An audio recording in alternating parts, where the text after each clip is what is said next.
Hello everyone and welcome to Roll-A-Niche. I'm Matt and today we're looking at Xanathar's Guide to Everything, specifically looking at the Eldritch Invocation options for the Warlock class offered by Xanathar's Guide to Everything. If you don't already know, your 2014 Player's Handbook outlines all the features every class gets, including some special features like Eldritch Invocations for the Warlock. We have videos for these in our class playlist. Be sure to check out Intro to Warlock. That's going to break down what all Warlocks get levels 1 through 20. Then we have other videos that break down the otherworldly patrons, or the subclasses for the Warlock and what you get for each patron that you choose. There's also an Eldritch Invocations video that break down these special features as they appear in your 2014 Player's Handbook. Shortly after that book came out, Xanathar's Guide to Everything was released with even more subclass options and things like Eldritch Invocations. So we're going to dive into that right now, what is offered in your Xanathar's Guide to Everything for your Eldritch Invocations. These are going to be like maybe small feats or special moves, if you want to consider it that way, for your Warlock. Some are going to be available right away at second level when these unlock for your class, while others are going to be available to you at certain levels. They are listed in alphabetical order in this book, so that is how we're going to be reviewing them. Some of them are going to list the prerequisites, meaning you need to be a certain level, or you need to have taken this type of gift from your patron in order to use this. So we're going to be looking at those as we go. It's important to know that every time you reach a new level in Warlock, you can take one Eldritch Invocation that you've previously chosen and swap it out for a new one. So as you reach some of these prerequisites where they're available at higher levels, you have the opportunity to do that. You can take a look at your Warlock table in your Player's Handbook also, as this is going to show you how many Eldritch Invocations you're able to use. So for example, if you're 2nd through 4th level, you'll get 2. If you are 5th or 6th level, you'll have 3. If you're 7th or 8th level, you'll have 4. If you're 9th through 11th level, you'll have 5. So as this grows, you get more options to be able to use and have available to you. And each time you level, you can swap them out for different things to try them on, let's say. All the way through 18th and through 20th level, where you have a total of 8 invocations at your disposal at once. So let's dive right into some of these options and check them out and see what we get. Aspect of the Moon. The prerequisite is you need to have taken the Pact of the Tome feature, which is something that you have a choice to make right at, I believe it's 3rd level. You get to choose your pact. It's like a gift from your patron and you have some options. Typically, I like to talk to my players about this when I have Warlocks and say, which one are you leaning towards? And then role play that in some kind of scenario. So, assuming you've chosen Pact of the Tome, Aspect of the Moon would be available to you. It means you no longer need to sleep and can't be forced to sleep by any means, like the sleep spell. To gain benefits of a long rest, you can spend all 8 hours doing light activity, such as reading your Book of Shadows or keeping watch for the group. All right, cool. So you don't actually need to rest. Your long rest would be like light activity of relaxation to gain the full benefit. Next, we have Cloak of Flies. The prerequisite here is you have to be at least 5th level. As a bonus action, you surround yourself with a magical aura that looks like buzzing flies. The aura extends 5 feet from you in every direction, but not through total cover. It lasts until you're incapacitated or dismiss it as a bonus action. The aura grants you advantage on intimidation checks, but disadvantage on all other charisma checks. Any creature that starts its turn in the aura takes poison damage equal to your charisma modifier. Once you use this invocation, you can't use it again until you finish a short or long rest. That is a really cool flavor thing to do. I could totally see like a Warlock opening its mouth and having all these flies come out during this intimidation check. So think of cool ways to use it like that. How do these flies appear? Do you open your arms and they just come forward from your cloak? Like, what is it going to look like? I love thinking about things like that. So, consider that. But that is a very cool feature.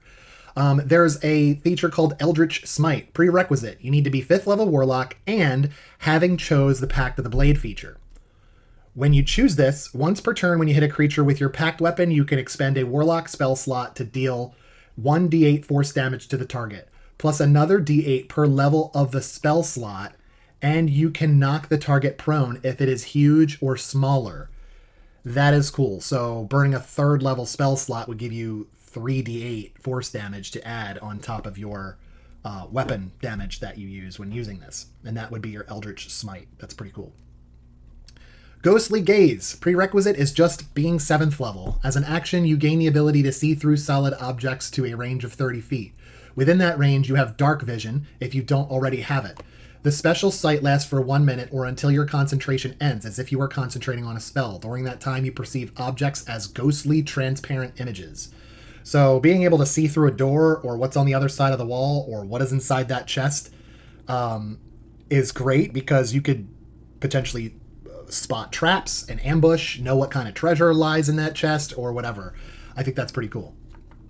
Once you use it, can't use it again until you finish a short or long rest. That's cool.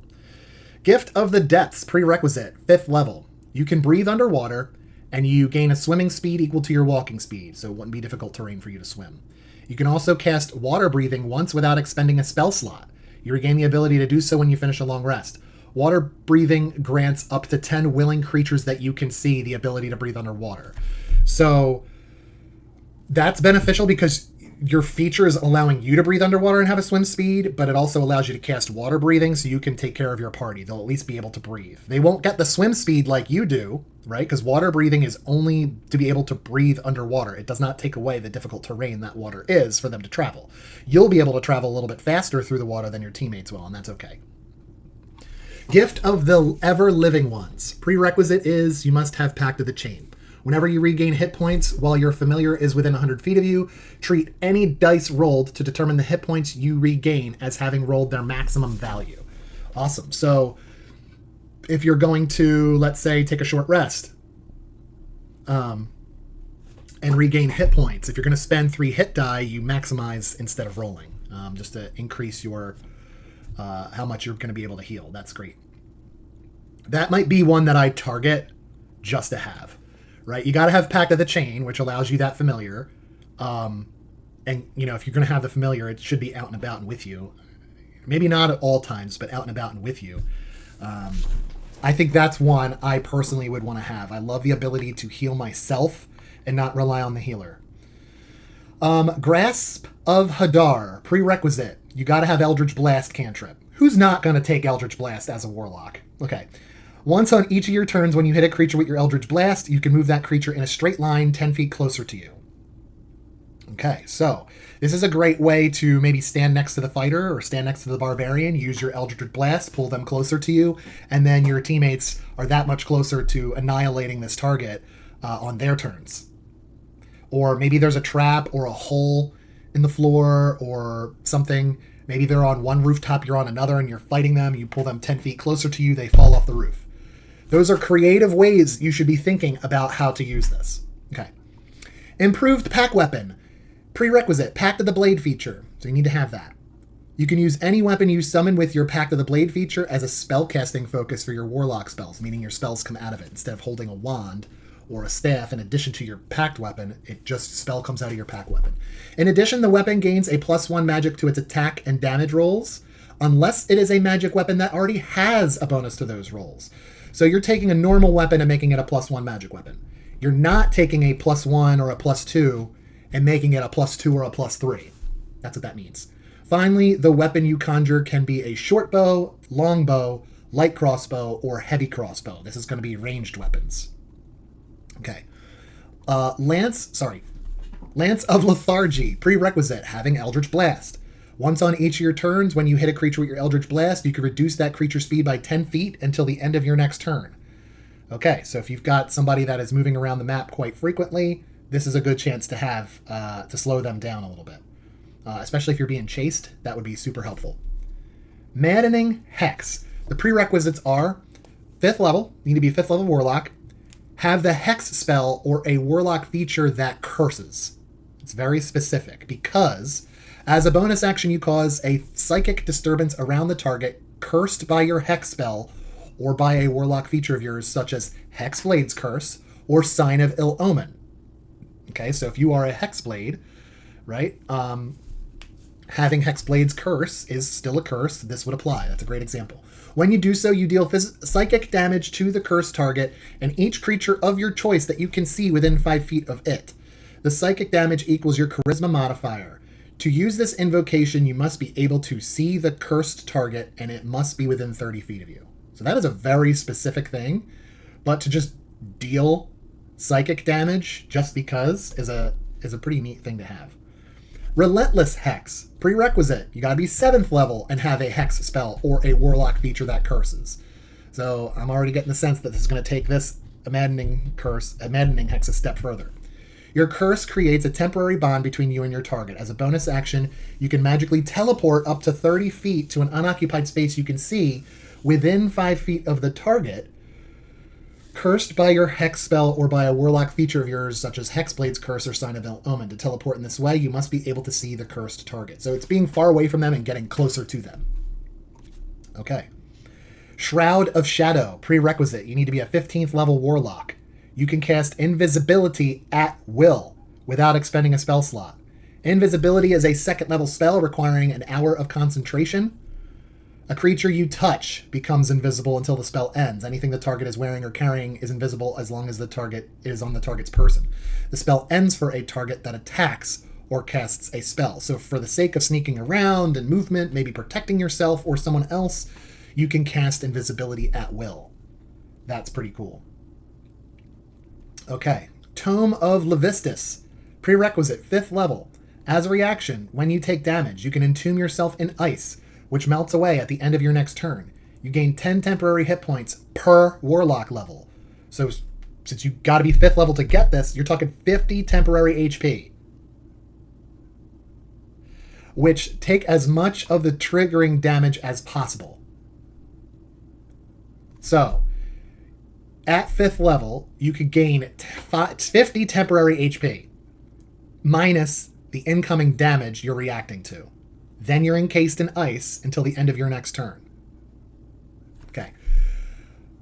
Immediately after you take damage, you gain vulnerability to fire, because you're entombed in ice. Your speed is reduced to 0, because you're frozen and can't move, because you're entombed in ice. And you're incapacitated. These effects, including any remaining temporary hit points, all end when the ice melts. So it's a way to shield yourself from, it sounds like, from bombardment. So this is a very much feels like a let's stop the bleeding type of move. This is another one I would probably put in my arsenal. As a Warlock, you're a little bit hardier than the wizard or the sorcerer because your hit die is a d8, not a d6, so you're probably going to have a little bit more HP. But because you're still a spellcaster, you are a little bit squishy. It's nice that Warlocks can have proficiency in light armor. Depending on the otherworldly patron you choose, you might be able to get proficiency in medium armor, even shields, so that could help AC-wise. But if not, encasing yourself in ice with a shield of temporary HP is a good way to take a breather. It takes you out of the combat for the next round because the ice melts at the end of your next turn, not at the start of your next turn. It's not like the ice melts and then you take your turn. You're going to waste your next turn doing nothing because you're incapacitated. Then the ice melts, your turn's over. So it's essentially giving you a break right now as a reaction and skipping your next turn to basically heal or take some damage as a target away from your other allies so they're not getting attacked. Your temporary HP shield is getting attacked. It's essentially kind of a waste of a turn for the enemy attacking you, which is a good thing for the rest of your party. There are many benefits to this. You just got to think bigger picture. I would probably put Tomb of Levistus in my cycle of invocations that I want to use. That's just me. Trickster's Escape. Prerequisite is 7th level Warlock. You can cast Freedom of Movement once on yourself without expending a spell slot. You regain the ability to do so when you finish a long rest. And just so we're on the same page, Freedom of Movement is a spell that lasts for an hour. You touch a willing creature. For the duration, the target's movement is unaffected by difficult terrain, and spells and other magical effects can neither reduce the target's speed nor cause the target to be paralyzed or restrained. The target can also spend 5 feet of movement to automatically escape from non-magical restraints, such as manacles, or a creature that has it grappled. Finally, being underwater imposes no penalties on the target's movement or attacks. If you don't have a swim speed, being underwater, even if you have like water breathing spell on you and you can breathe, water is still difficult terrain for you. But being a Warlock, if I cast Freedom of Movement on you as well, that will allow you to move around underwater and not have your speed impeded, especially if there's a fight that wouldn't impose disadvantage because you're trying to move through water. Having a swim speed is not just, oh, I can swim fast. It's, I'm not hindered by the terrain. whether it's movement or in combat.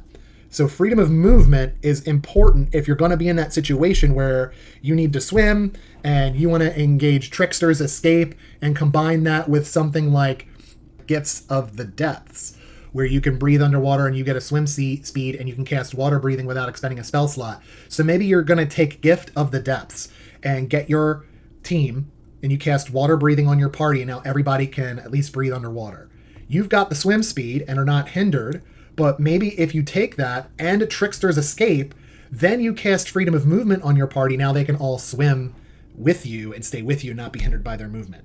Does that make sense? So some of these things like that, Trickster's Escape and Gift of the Depths together would get you out of a very sticky situation. So that's what Eldritch Invocations are. They are minor feats or special moves that you can do that really can benefit the entire party.